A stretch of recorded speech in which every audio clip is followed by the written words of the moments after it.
Hello everyone, welcome to Initial Solution. In this video, I will show you how to set password on Windows. Let's start the video. Open Settings by clicking the Start menu and then click on the gear icon. Now from here, go to Accounts and then select Sign In options. Now from here, click on Password and click on Add. Now you can create a password. Write down your password here. Then you can give a password hint.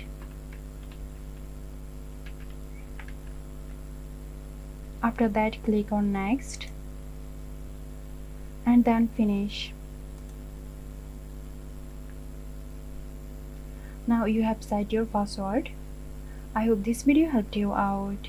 Stay tuned for more helpful tutorials here at Initial Solution. This video is sponsored by Zerosoft. Zerosoft offers graphic design, UI UX design, digital marketing and web development.